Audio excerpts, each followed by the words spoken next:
And welcome once again to our roundtable. I'm Bob Orr of the Press Club of Southwest Florida. And today we're doing something a little different, and we're very happy to say that we're honoring one of our area's true broadcast legends. To lead the honors for the Press Club today, I want to bring in my old friend George Lehner, another veteran radio and television broadcaster, also a member of the Ohio Broadcasting Hall of Fame. And we have George to introduce our guest and tell us more about what we're doing today. George? All right, thanks, Bob. With us today, we have Jim Farrell, who just recently has announced that he is leaving this market after serving it for 39 years. And I think everyone that is involved in radio and television in Southwest Florida knows the name Jim Farrell and what a legend he is. When my wife and I first came into Southwest Florida, oh gosh, probably 10 years ago, being a broadcast junkie, I looked at all the TV newscasts all the time, and very quickly you could discern that Jim Farrell was above and beyond everybody else in this market. And watching him through the last years, after last year when we had a unprecedented number of named storms, I thought, it's about time that as a group we recognize and applaud the efforts of Jim. I broached the subject with our Board of Governors. There was widespread agreement, but right about that time, of course, we decided we weren't meeting in public. We were only doing Zoom calls. So we kind of tabled everything until we could get back in public. And then once the word was known that Jim was getting ready to leave, we revisited the idea and decided that we certainly wanted to honor Jim before he left the television station. So Jim, it's not an ideal way to salute you, but we appreciate you making time today for us over Zoom. When is your last day? Friday, this week. This week, Friday. Oh my gosh. Well, it really is. The timing is perfect, I guess. We do ask, and I know I've already talked to you about this, but we ask that when our in-person meetings resume that you will come and join us in person and allow us to shake your hand and present you with an appropriate plaque and maybe have you tell a story or two to us. Are you in with that? You okay with that? Oh, sure. Yeah, I would be honored. Thank you. Well, viewers have, without question, come to count on you for your honest, forthright manner on camera. That's never more apparent than during the severe hurricane season. The defining moment I think most feel for Jim came in August of 2004 during Hurricane Charley, which was a fierce, compact, fast-moving storm that was initially expected by forecasters to come ashore near Tampa. But it was Jim Farrell who first noticed that Cat 4 storm track abruptly change. Because there will probably be a few more tornadoes. There almost always are with landfalling hurricanes. The weather computer will show you the time lapse. Now let's get oriented. Here's Sanibel Captiva. There's the Caloosahatchee River. Here's Marco Island. I'm kind of zoomed in pretty tight here because I want to pick up the center of circulation down here and watch where it goes. It's not going due north anymore. It has taken on more of a north-northeasterly motion. Now if we extrapolate that motion, assuming that doesn't change, that means that it could come in the vicinity of Lee County. For now, let's say the best chance for landfall might be from Lee County northward, and you will, I think, see a revised forecast track from the National Hurricane Center when it comes out. Former Naples Daily News columnist and one of our press club members, Jeff Lytle, sent a message to us this morning, Jim. He said, Jim was one of the local weather folks who set aside the official U.S. forecast for Hurricane Charley's path and said it was headed to Charlotte Harbor rather than Tampa. That helped people there hunker down for safety. Few people remember that scary day. And Jim, was that a defining moment for you, do you think? Well, yeah, for sure. I mean, Southwest Florida had not been hit by a major hurricane in 44 years. You'd have to go back to 1960 for Donna. So everybody, as we like to say, within the sound of our voice, had no experience with a landfalling hurricane. So we had a bunch of newbies. I mean, I'm sure 1% of our viewers may have been around in 1960, but the community had changed so much in 44 years that the impacts of Charley were going to be very unique. You know, there's a lot at stake when you forecast that change, because nobody else was doing it, just you. Was there any trepidation on your behalf when you decided to make that prediction? Yeah, I mean, Scott Zediker and I, along with Marisa Oakes, were the three meteorologists working that morning shift. And I noticed that it was not going where it should go. But, you know, I said, we need to watch this for a little while just to make sure this is a true course change. And because the course did not change over 15, 20, 30 minutes or so, I remember turning to Scott and saying, it's coming here, and I'm going to go on TV and say that. And he goes, are you sure you want to do that?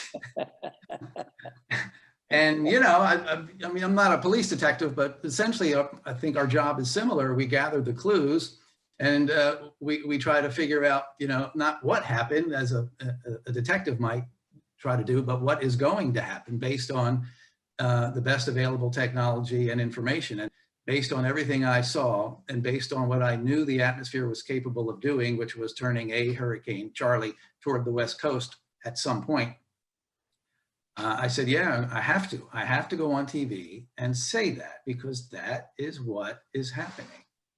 So, you know, he tried to pull me back a little bit, and which was great advice, you know, but I knew what I knew and I knew what I thought I had to say. And I even went into the news director, John Emmerich, quickly. I said, just because I didn't want to catch him off guard, I said, John, I'm on my next hit. I'm going to tell the viewers that Charley is going to most likely be a landfalling hurricane in Southwest Florida. And he just said, okay, you know, that's what you think, go for it. So that's what we did. Hopefully, when we played that tape, people got to hear the audio. I did not hear the audio. Hopefully we'll be able to on this next one, because after you made an impact, as Hurricane Charley made an impact, throughout the years, viewers grew to know that they could really depend on you for what to expect from these pending storms. Watch this from September of 2017 as Jim very patiently walked us through the track of Hurricane Irma. This, I think, shows Jim Farrell at his very best. I think this is the beginning of the turn toward Southwest Florida. Now, ever since this system was born, we've been able to say that it is moving towards Southwest Florida, because everything out in the eastern Atlantic that's going west is moving towards Southwest Florida, Mexico, Dominican, everything, because everything's west of it. But starting now, we can say that Hurricane Irma has begun the turn that is going to put it on a course for Southwest Florida. Let's take a look at this. All right, back up. Here we are, Fort Myers, Naples, Marco, Cape Sable. And here's the hurricane. Not due south of us yet, that would be here. It's due south of Cape Sable, and there it is. Oh, almost. Due south of the lower Middle Keys right now. Now let's take a look. Now stop the time lapse. And it is forecast to move very close to Key West and then end up in this area. But look where it is. If it's going to do that, remember it was going this way when we had the other white line on. You know, that's going to Texas if something doesn't change. But I think we've just identified the change. That little jog to the north fits what we've been waiting to see, a turn that is going to put it on a new course. And the heading that I think it is on now is going to take it from its current position to the lower Keys, Key West area, and Southwest Florida. So from this point forward, I think we could say almost legally, Hurricane Irma is headed for Southwest Florida. Wow.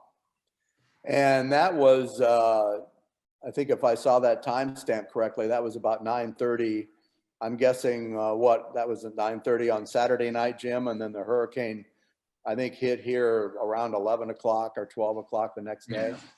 It hit September 10th, which is kind of crazy because that's when Donna hit. You know, we had Hurricane 60 hit on the exact same day. I mean, it gets even crazier because September 10th is the statistical peak of the hurricane season for activity. Wow.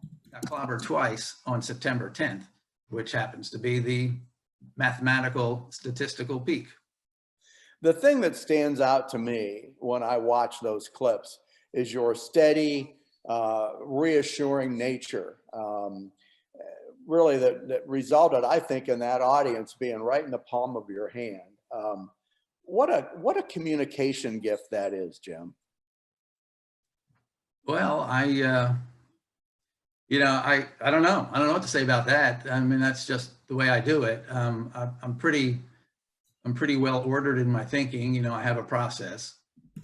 When I'm trying to communicate the message to the viewers, you know, I think that's when we're at the 2-yard line. We got to get it across the goal. You could have the best forecast and you could have a lot of knowledge, but if you cannot get it into the viewer's mind in an unemotional way, you're kind of fumbling near the end zone. So I think that's probably as important as getting the rest of it right. And that's a good message for every journalist, really. I mean, everybody in that field, you have to be able to figure out how to deliver that message at that crucial time.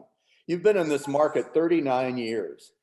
You were in Tampa for a while, but Southwest Florida really was your home. Why have you stayed here that long rather than go to a larger market where you certainly would have fit in? Well, I had 2 goals, you know, when I got into the business in '82, and one of them was to climb in market size, and the other was to stay in the Sun Belt and to stay in an area where I would never get cold. Well, we do get cold here, but it's still the warmest place in the country outside of Key West in the wintertime. I mean, Southern California gets very cold. So trying to keep the lifestyle in balance with the salary and the market size. What happened to me was when I started in 1982, Fort Myers was the number 118th market in the Nielsen rating system. So without moving, I kind of moved up in market size. You know, next thing you know, we're number 90, and then we're number 80, and then we're 60, and I think we're in the 50s or something, you know. So I did move when BBH, Channel 20, TV 20 in those days, did not renew my contract in 1990. I did go to Tampa for a year and a half, and then they did not renew my contract either. And I was contacted by Joe Schwartzel through he's the general manager, through the assistant news director, and he asked if I would like to come back to Southwest Florida. And it was a blessing, you know, to be able to be in a market. Bob Orr is here because it's sunny and warm, right? I mean, we're exactly here for kind of the same reasons. So I'm in a paradise market. I'm doing what I love. And what I have told every meteorologist that we have hired since I was chief, we have major market weather. It's not New York or LA, but we have major market weather. We have tornadoes, not big ones, but we have tornadoes, we have hurricanes. There can be property damage, there can be loss of life. And a lot of times lightning is the bigger culprit than even a hurricane. So, but then I also say, but we have major market weather, but nobody ever really dies, you know? I mean, and we're not usually up all night chasing tornadoes in the dark, like the storm chasers have to do in the Midwest. So we have a captive audience. The viewers are listening to every word because the weather is important to them, whether it's a golf game and they want to know what's happening over the weekend, or severe weather is about to pop. So I got major market weather. I tell all the new recruits, we have major market equipment.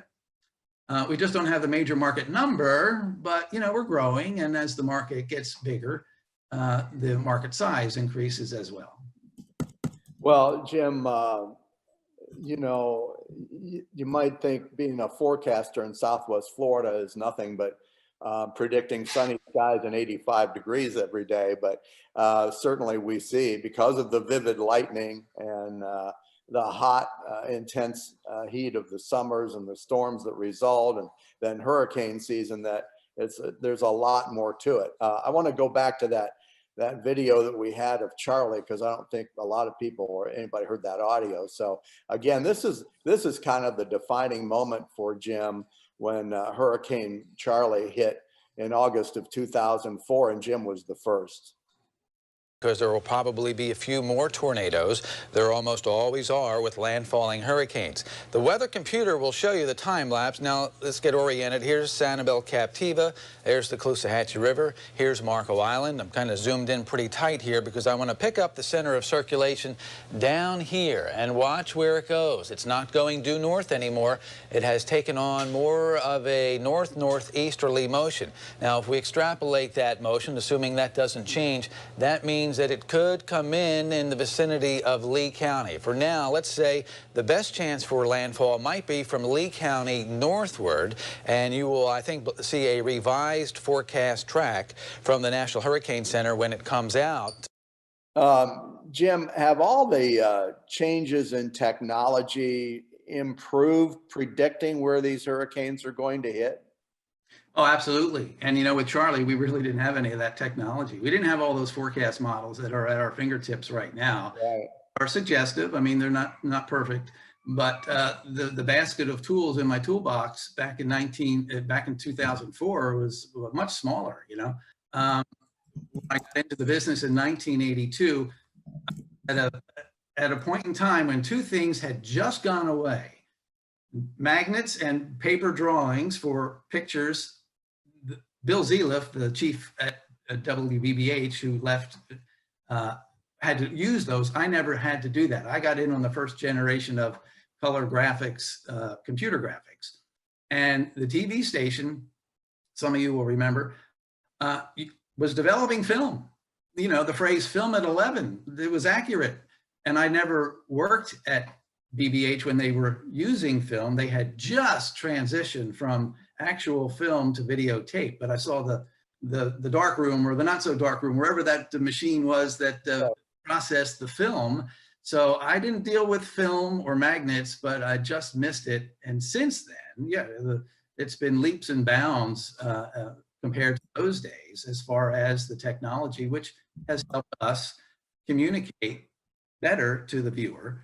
I always, you know, I egotistically like to say that give me a chalkboard and a piece of chalk and an eraser, and I can forecast just as good as anybody else. You know, I can explain what the weather is going to be just with those tools, but obviously I'm not going to use those when we have all of these other high-tech tools at our fingertips. Well, let's bring in a couple people you're very familiar with, Wake Acres, Chris Cifatte and Lois Thome, who join us on the Zoom call. Chris and Lois, questions, comments you want to direct toward Jim? Chris, let's start with you. Well, listening to all this talk about technology just reminds me of, you know, every time there's a cone or a possible cone in the newsroom, and we all get to play meteorologists now and have some of that technology at our fingertips. But when we all see it in the newsroom, the question is always, well, what does Jim say? So, you know, I think the viewers react that same way too. He is such, you know, the weather authority. He is the weather authority in this market. He is the one who tells us what all that technology means. And it doesn't matter what you see on your phone. You still want to know, well, what does Jim say about it? Because not only does he know, but he's brilliant at explaining it. And I've learned about how to write and tell stories from watching him do weather, because there's not anything so complex that he can't break it down into 3 or 4 things that are easy to digest. And at the end of 2 minutes or 2.5 minutes or whatever, it's like, I understand that. And I learned something. That's a brilliant gift, Jim. Thanks.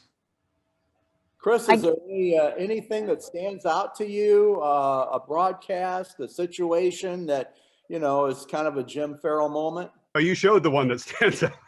Yeah. Stands out as the Jim Farrell moment. I remember I was in the newsroom and I saw it on TV, and then Scott Zedeker came out to tell me what it was, and I'll never forget that moment. But all the moments of watching, it's like, okay, waiting to see what is he going to say? How cautious is he in his prediction, or is he, you know, it's just, that's how I watch those things. That's how I've learned to figure out what's going on, is to just listen to Jim. Lois, how about with you? Well, I think you've touched on, I consider Jim a triple threat. You touched on 2 of those things. He's a great communicator. And he is, you know, very, very much a scientist and calm in his demeanor when the way he predicts serious storms. But the third factor in Jim's personality is his quick wit. And I have one story I would like to share with the group, and that is several years ago, Wink TV had a helicopter. It was the Wink Skycam. And the airwaves were inundated with promotion for this Wink Skycam. You couldn't go anywhere without anyone knowing what the Wink Skycam was. Well, one night on the 6 o'clock news, Jim Farrell is doing his weather forecasting. And our tower cam, he takes the live shot on the top of the tower, and there's a nest of wasps up there. And one of the wasps flies right in front of the camera lens, and it looks like invasion of the killer wasps in Southwest Florida. And Jim Farrell quickly, with the quickest wit he has at all times, he says, "Calm down, folks. Nothing to worry about here. Just looking for the mothership, the Wink Skycam." And the whole studio erupts, of course, in laughter. And Jim just keeps going on in his calm demeanor, given the weather forecast for that day. But that's why I say he's a triple threat. And that's something you just cannot replace. You either have that or you don't. You don't teach it, you don't learn it, you are that. And that's what we're going to miss most about Jim, that triple threat. He's there for us in severe weather, and he's there for us on a sunny day too, keeping us informed and entertained at the same time. That's why I love him, and that's why I'm going to miss him. Lois, how long was it before you realized that you were working with somebody special as a meteorologist at Wink? Not very long, because my first hurricane with Jim was Hurricane Andrew. We started within about a month of each other, and I came from the Midwest. What did I know about hurricanes? I learned a lot from the weather team, of which Jim was a pivotal part of that weather team at the time. And I knew very early on what a great communicator he was and what a scientist he was. That it was his brain working with those weather tools that made that forecast accurate and true. It wasn't him ripping and reading something and just, you know, saying what everyone else had said. I learned that very early on. So within a few months of me starting at Wink. Well, Jim, you've made an impact on your viewers. You've made an impact on your coworkers, and you've also made an impact on your peers. Here's Jim Cantori from the Weather Channel. Hey, Jim, the other Jim here. Just wanted to stop and take a moment and say congratulations on a great career. I hope you don't leave Florida, even though you're leaving Wink, because that is just such a beautiful state. As a matter of fact, I got some Florida gals right here, okay? Stephanie Abrams, Jen Carfagno. Jen's always down there. Steph, of course, is from Florida. They wanted to wish you happy retirement as well. Congratulations. What a career. You are a legend. You deserve the rest. Enjoy wherever you go for retirement. Congrats. I can't do better than that, Jim. I mean, look at this, right? Have a good one, brother. That's great. A quick trivia question or answer with Stephanie Abrams. We were trying to hire, I forget if it was mornings or weekends, and we were trying to get her to come to Wink, and she turned us down to go to the Weather Channel. So we were in hot pursuit of Stephanie. Nice to be recognized by your peers, isn't it, Jim? Oh, sure. Yeah. Thank you. Look, a quick Chris Cifatte story. I mean, and Lois will remember this too. When Charley was coming, Jim McLaughlin at that time, I believe, was still the main anchor. He had not retired. But, you know, as the weather really was getting bad in Fort Myers, and our little sardine can of a studio, which has a roof that's, you know, makes a lot of noise when wind picks up. So somebody had the idea, let's go up to the roof and open that door and take a look and see what it looks like from our perspective. And Chris led the way, and as he opened that door, it took all his strength to not let that door fly out of his hand. I mean, that was a scary moment. Chris, I'm sure you remember that.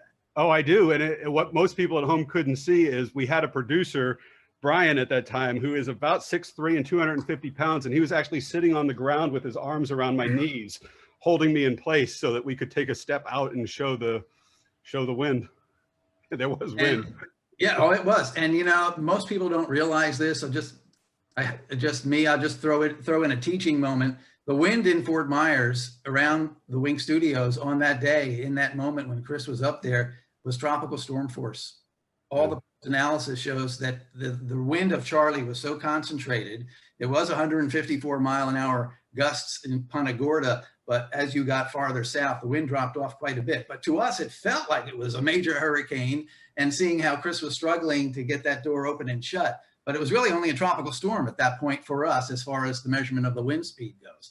And Yeah, since that's something you only do once. I'll never do that again, but at least we got some good pictures out of it.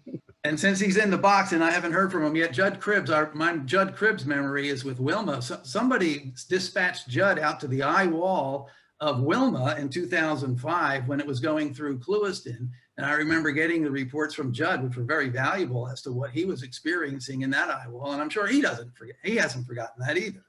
No, I don't at all forget that, Jim. And also with Charlie, we were on Pine Island and got the message that you had forecast it coming toward us more so than Tampa. And that was one of the big reasons we left and evacuated out of there when we did, was because of your information.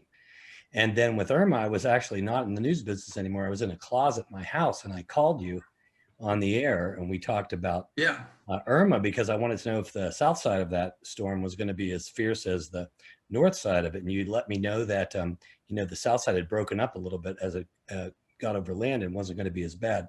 And that's one thing I'd like to say about what you've done is the intellectual comfort that you've given us over the years is invaluable, of course. But for me personally, it was also emotional comfort. So for some reason, listening to you, knowing that you were on top of it, knowing that you were going to tell me all the details about what the situation was in my area, and I'm sure I share that with a lot of other viewers, that gave me a lot of emotional comfort and really kind of like helped me steel myself as I would ride out these storms, both as a reporter and as a civilian in my closet. My dog. That's called doing your job. That's what we do, and that's what I did, and just what we do. Yeah, it was really helpful though, because I could kind of, because you were so accurate with the forecast, it kind of allowed me to anticipate what was going to happen. And that gave me kind of a feeling of control in an otherwise very, out of control situation. Yeah, Charlie and Wilma were completely different. Charlie was a quick punch to the gut. It was moving very fast, and it was a surprise. Irma was not a surprise. We didn't know the exact track, 4 days out, 2 days out. But once we knew that it was going to be coming through Southwest Florida on the inland side, we were able to give actually a play-by-play. And our producers, and your wife was one of them, Katie, were savvy enough to find people that were experiencing what this Hurricane Irma was doing in Collier, Estero, and we had them on the phone. We were getting live reports from people who just went through that eye wall of Irma. That was only half a hurricane. The northern half was the strong half. And it was a whole different play-by-play. I mean, Charlie was Charlie and Irma was Irma, but it was very rewarding for me to have experienced both types of landfalling weather events, where one was pretty much condensed within a few hours, and the other one was more of a drawn-out affair that affected actually more of Southwest Florida. Jim, let's see if any of our other Southwest Florida Press Club members have questions for you. So we'll open it up now to any of you viewing. If you want to unmute your microphone and have a question. Yeah, I'll take a crack at this, George. Jim, thanks for doing this. Since you're still on the job for a couple of days, let me ask you a real work-related type question. What should we expect near term and in, say, the next 10 years in terms of severe weather and the development of these storms? It seems like, anecdotally, we're seeing more and more severe weather events. So from a science perspective, what can you tell us about what our expectations should be? Well, it all kind of centers around what is the effect of climate change, and probably the consensus, which may change with more evidence, but right now the consensus is that we're seeing more extreme weather events. As far as hurricanes and tropical weather goes, probably the consensus view is that as global temperatures rise, if they continue to do that, water temperatures rise, and we'll probably see fewer hurricanes, but the ones that form will be stronger than they would have been if there was no climate change or a general rise in water and air temperature. So it's good and it's bad. You may have fewer per year, but the ones that form potentially could be stronger than they would have been otherwise. But it's a big gray area. I mean, I read the research and I stay up on it, but it's hard to come away with a definitive answer on what the next 10 to 15, 20 years will look like. And one quick follow-up. So when there's a hurricane, we're all familiar with the spaghetti model maps. And to the average viewer, that's just kind of confusing. We don't know what to make of that. I've heard some people say, just as an opinion, that, well, they really like the European model. Can you talk a little bit about those different models? Is one, in your opinion, more accurate? Are the algorithms better than the other? Or when we look at those, squiggly line maps, what should we be focused on? Well, a couple things. First of all, since I was chief, I made sure that we don't show them all because most of them are garbage. So from going to hurricane conferences and talking to hurricane center forecasters and looking at the research, we've whittled it down to the ones that are usually pretty good and get rid of the rest because that's all noise. And I know for years our competitor would show every model on the planet, and I would just yell at the TV, but whatever. So we only show the ones that are the cream of the crop, but no one model ever is always right. So here, maybe the European might be better than the American another year, or it could be storm to storm. So when I'm trying to forecast what a hurricane like an Irma is going to do, what I'm really looking for, and I'm looking closely at it, is which one is showing the most accurate forecast run after run after run. And then I want to take out the biases that the others are latching onto, and then sticking with your hot hand, until it's not the hot hand. But you can never say that the European or the American or another model is the best one and the only one you need to look at. I mean, it's more complicated than that because they run hot, they run cold. Robbie, did you have a story that you wanted to share? Yes, Jim, I don't know if you recognize me, but so this happened maybe like 20 years ago. I'm 32 now. Back in middle school, I was doing one of those fundraisers, like where you go door to door and you sell wrapping paper to raise money for charity. And I happened to be like one of the top fundraisers that year. And the prize for the top fundraisers was like a limo ride. I think we went to like the Registry Resort, it was called at the time. I think it's the Naples Grand now. And we also, I believe you met us in the limo and we like took a drive and you told us about your work at Wink.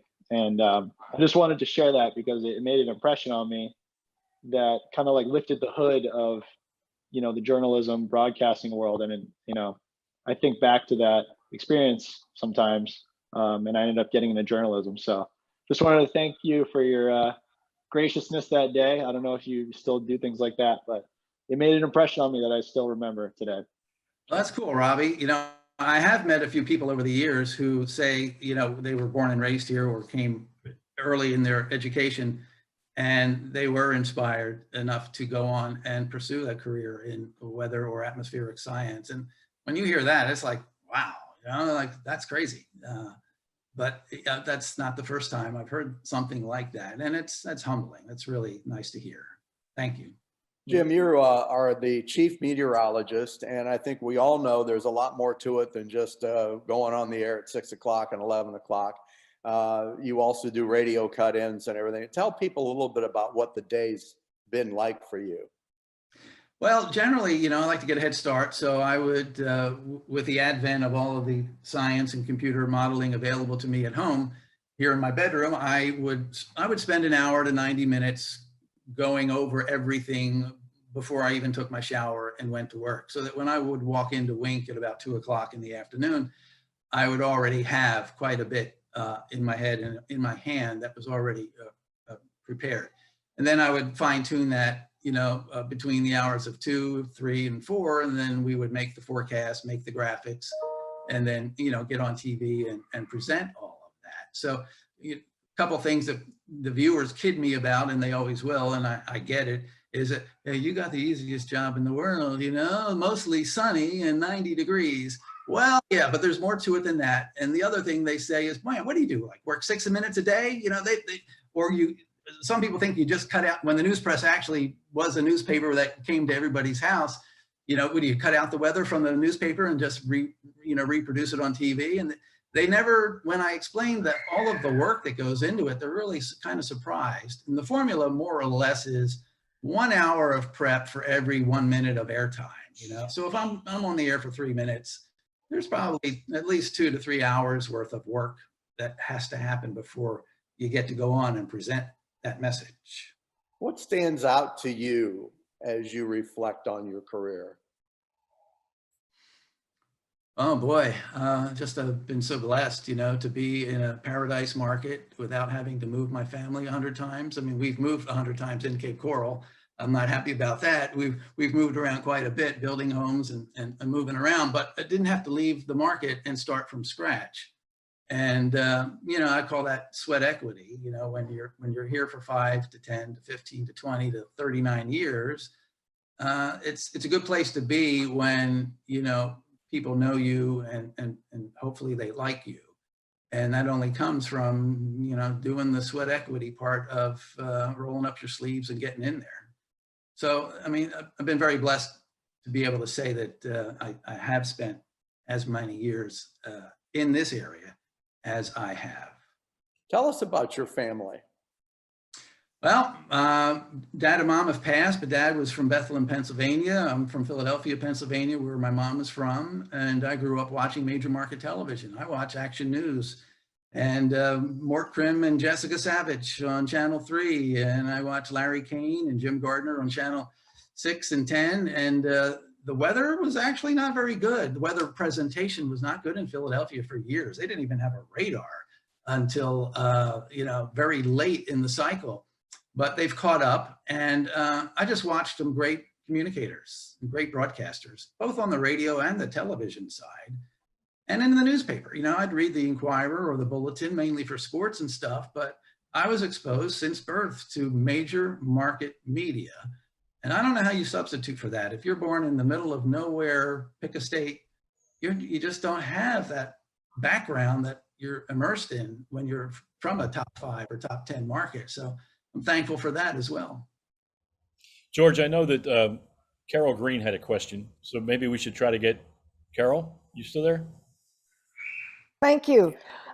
Jim, I have a family member, freshman at Georgia Tech, who says he wants to be a meteorologist. What advice would you give him since he's just starting his college career?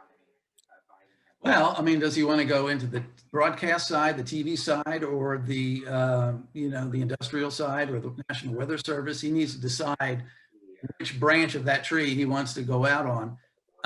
And if it's an undisputed thought in his mind that he definitely wants to be in broadcast TV, then he's in the right place. Hopefully his university has a college TV station. He should get as much experience there as he can. And then, you know, when he's getting close to graduation, he needs to have a tape or a link nowadays and make sure it gets out there to as many probably smaller TV markets as possible, and they'll probably get a job. And then, you know, you just work your way up the ladder over time. And when he's doing that, he'll also learn if he really likes it or not. Yeah. Thank you very much. I'll pass that along to him. Yeah. Don't get in it for the money. Get in. You don't get in it for the money. Get in it because you love your job. I think Johnny Carson said it years ago, you know, and he was as rich as any American for many years. He said it was never about the money. He just loved doing what he did. He made a lot of money, but it was never about the money. And that's my philosophy as well. You know, I would rather make less money doing something I love than making a lot of money doing something I dread waking up to and going to every day. You know, somebody else real smart once said, if you do what you love, you'll never work a day in your life. Well, in broadcasting TV, especially since I've been fired twice and stabbed in the back a couple of times, I think you can say that there are ups and downs, like in a marriage, but when I look at the totality of what I have done in 39 years, I'm pleased with the way everything turned out. Any other questions from our Press Club of Southwest Florida members, or Lois, Chris, do you have anything to add? I just want to say thank you. And we'll say that many times in the next few days at work and on TV on Friday for sure. But for everybody listening, Jim, just thank you. Thank you very much. Well, you and Lois especially, you know, I mean, there's the audience family, most of which we've never really met, although we do meet quite a few eventually. But it's the TV family that really does make it a family. And, you know, we've seen them come and we've seen them go. It's a business where the door does revolve. But thank God, you know, there are people like Lois and Chris who are there and have been there and will be there. They're the nucleus of what Wink News is. And, you know, the relationships we make along the way on this side of the camera are so much or just as important as the ones we make on the other side of the camera. And it really has been a great career for me. Well, Jim, we hope that you'll take advantage of coming to one of our in-person meetings when we start them again. And we're going to present you with a 1-year honorary membership to the Southwest Florida Press Club. We'd like to have you come to a meeting or two and maybe answer some more questions. We're going to have a little plaque for you that we'd like to give you and shake your hand and thank you in person once our in-person meetings start up once again. Well, that'd be great. Thank you, George. So good to see you and talk to you guys and Bob and the gang, the Brady Bunch gang. I only can see 6 at once, 2, 4. Do the slider and there's another 6. It's been my pleasure to not only be here with you for these few minutes, but, you know, to be, you know, working for the good of the public, which I think that is our job. You know, when it comes time to track a hurricane when we're in the cone, I'm not that competitive with the other stations because I don't watch them. I think we're all in the brotherhood and sisterhood of saving lives and protecting property. And, you know, that's such an important thing to do and communicate to the viewers of Southwest Florida over the years. Jim, if you got a couple more minutes, I know that Phil Buth and Larry Doyle had questions and Katie Fogarty had a question. So if you're not in a real hurry to scoot, if you could take 3 questions. Oh, yeah. I'd be grateful. Phil, go ahead. As long as it's not about the weather this weekend. Okay. No. Go ahead, anything. I would just like to add my comments and plaudits to Jim. We've never met, but I feel like I know him very well, having watched him on Wink for the last 12 or 15 years. And I had a long run in this business 40 years ago, aging, and met a lot of weathermen. And I always realized how important they were to operations, whether it was any of the stations that we had or the network. And I would just want to say that the amount of influence that weather people provide as part of a newscast is really remarkable. And they can stand out without having to be sensational. And they usually do. And I think that Jim joins that wonderfully memorable group in my head that I've had over a long career. And I just want to congratulate him and tell him he's appreciated and God love him. Thank you. Thank you, Phil. That means a lot coming from you. I appreciate that. Larry, you got something? Well, as someone who has covered hurricanes and stood outside with CBS anchor people, I have often been criticized for our coverage. The criticism is, you know, you people warn people to stay inside, take shelter, be aware, etc. And there you are standing outside in front of a camera, holding your microphone, telling us what's going on. Isn't that hypocritical? So I'm just wondering, Jim, and maybe Thome also, how do I answer that question? What does the viewer gain by having reporters stand outside in harm's way, which we have then warned the populace to stay away from? And the criticism is, you've got cameras out there, just let the cameras show the story. The buildings blowing, the trees swaying, etc. I've kind of been stumped. Can you help me out? That's probably a Thome question. I've never been outside in the weather because I'm always in the studio making the forecast and presenting it in the comfort of the studio. But yeah, that's something we hear a lot, Thome. Well, actually, when Irma was coming, we had staff meetings and we talked about that very subject. And it's dangerous standing out in that wind. And we need to we need to practice our coverage the same way with the same standards that we give people when we tell them that, that wind is dangerous. You could be beheaded standing out there, all sorts of objects flying through the air. So we actually discourage that, or we tell people, how to stand beside a wall so that the wall is protecting them like a full building and they can see it kind of in the background. So there are things they can do. Also, just real quickly, this opportunity to tell Jim something publicly, which I've always thought about him, and that is that, Jim, as a meteorologist, always cared about getting it right. He has very high standards. He fought gimmicks all the time. We had consultants that came in here and they suggested things, and Jim was polite and quiet, but he would never compromise his standards. And I would say that, one of the great things about Jim was that he would never dishonor the science, nor would he ever dishonor his responsibility to inform the public, especially in a crisis or an emergency. He was always the reassuring voice, and that is something that I think Southwest Florida should always be indebted to him for. Thank you, Tom. Thank you, Tom. And I think it's appropriate that our last question will come from one of our students, one of the young people on the call who's taken an interest in all things local news-wise. Katie Fogarty, go ahead. Yeah, Jim, what advice can you give to students who are studying the broadcast field? Can you give any advice as to how to build confidence and how to build communication skills when going into broadcast journalism or broadcast media or whatever it might be? Yeah, I mean, at least on the weather side, and I would probably apply to being a field reporter or a news anchor. Nobody's great in the beginning. I mean, if you saw my audition tape that I made at WeView, Channel 7 in Fort Myers, they got me my first job at BBH. I mean, you would not stop laughing till dinner time, probably.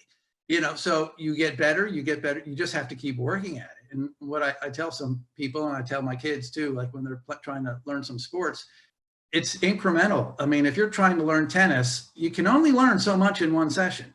You're not going to go from being a beginner to an expert in 4 hours. It takes muscle memory, it takes time, you have to learn along the way. And I think it's very similar in broadcasting, when you're up in chroma key and you're trying to point and it's awkward and it's crooked, it won't be as bad the next time. So you keep working and making it better. And somebody once told me it's like polishing an old shoe. You just keep polishing and polishing, and eventually, not the next minute, not the next hour, not the next day, but you're going to have a very shiny shoe.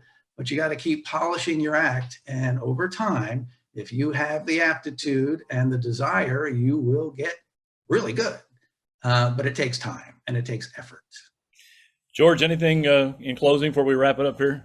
Just wanted to thank Jim, very much like what Tom said, that I think all of us that are in the business or have been in the business recognize that you're a cut above. And thank you for all your service as a Florida resident here and a viewer 365 days a year. It is very reassuring. It has been. So thank you, Jim, for all your work, and thanks very much for taking the time to speak with us today and let us recognize your years of service. Thank you, George. Thank you, everybody. It's been my pleasure. Thank you so much. And one last question for me, Jim. Sure. What are you doing Saturday? Got any plans for Saturday? Saturday. Let me check my calendar. I have my own. Listen, this has been a lot of fun. I want to really thank George Lehner for, first of all, bringing the idea forward and getting behind this. It was a great idea. George, thank you for that on behalf of the press club, and you did a great job hosting. Any technical problems that happened during the broadcast were entirely my fault, not George's, because I'm not really a producer, but we'll clean that up on the other end. Special thanks, of course, to Chris and Lois for stopping by. Tom Dorr, thanks for joining us also from Wink. I know you guys are busy. And Jim, thanks to you. And we wish you nothing but the best. You've earned a good long break. I hope you're going to do something fun, and I hope you do it for yourself. And we certainly hope to see you back at the press club when we reopen for business. You're a friend. You're always welcome there. We hope to look for you there. That's great to hear. Thank you, Bob. Thank you, everybody. And for anybody watching on the YouTube channel, we thank you for joining us. Make sure before you leave to hit that subscribe button, and then tell your friends about us, and watch for the next roundtable, because there will be one. Until then, I'm Bob Orr. Thanks for joining us.